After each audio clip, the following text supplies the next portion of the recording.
मैंने जब से होश संभाला, हमारा समझ लें जद्दी पुश्ती काम ही यही था।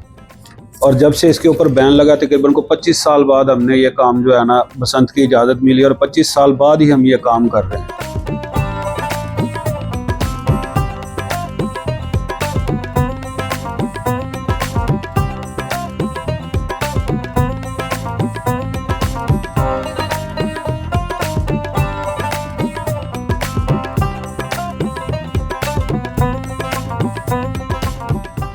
सबसे पहले तो मुझे खुशी हो रही है कि मैं अपने काम पे वापस आया हूँ। बाकी चीज़ें जो है ना वो पीछे रह जाती है। जब बंदा खुश होता है ना तो वो दुआएं देता है कि अगर ये हमारा काम बहाल कर दिया जाए तो हम बहुत शुक्रगुजार होंगे पंजाब गवर्नमेंट के। और यही एक काम ऐसा है कि जिसमें मुझे एक्सपीरियंस है, क्योंकि हमने कभी कोई और काम किया ही नहीं था।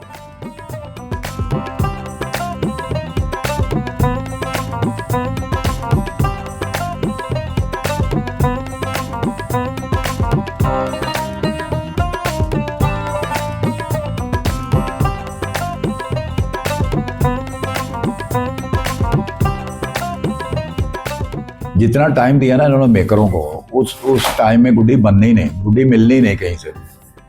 ऊपर से मौसम ऐसा है, इस मौसम में ना गुड्डी बनती है ना डोर बनती है।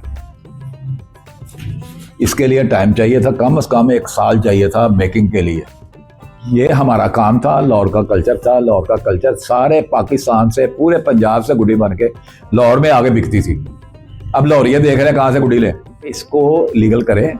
जिस चीज़ का नुकसान है ना, हुकूमत को बताया हमने सब चीज़ें, हमने उनको बताया इस चीज़ का नुकसान है, उन चीज़ को बैन करें। मोटे धागे की बात नहीं है, उसके ऊपर जो लगाते हैं ना वो उसको बंद करें। गरीब आदमी का शौक था वो बिल्कुल ख़त्म हो गया। जो 8-10 रुपए की गुड्डी लेकर उड़ाता था ना, या 300-400-500 की चरखी लेता या पिन्नी लेता था, वो अब खरीद नहीं सकता। ये 7,000 से शुरू होती है तो पता नहीं कहाँ तक जाती है। छोटा गुड्डा जो है ना, जो 7-8 रुपए का था ना, वो आप 300, 150, 200, हर काम के अपने अपने हर कारीगर की वैरायटी है। वो आप देख लें, वो कौन खरीदेगा कौन उड़ाएगा। हर चीज का रेट बढ़ गया।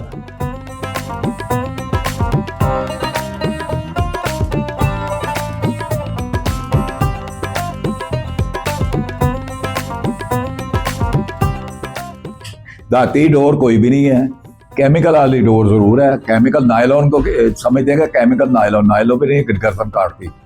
ये गर्दन काटती है जिसके ऊपर ये एम्ब्रियां चढ़ाते हैं। वो जो डोर बांधी है इन्होंने उसको बंद नहीं किया। इन गरीब लोगों का, जिनको फैमिलियों का काम था, वो बेरोजगार होकर बैठे हुए हैं। अगर इसे मुस्तकिल बुनियादों पे खोला जाए तो हमारे लिए बहुत अच्छा होगा। हम एक फैमिली बारोजगार, हम जो है ना बाइज्जत रोजगार हम घर में बैठ के कर रहे थे।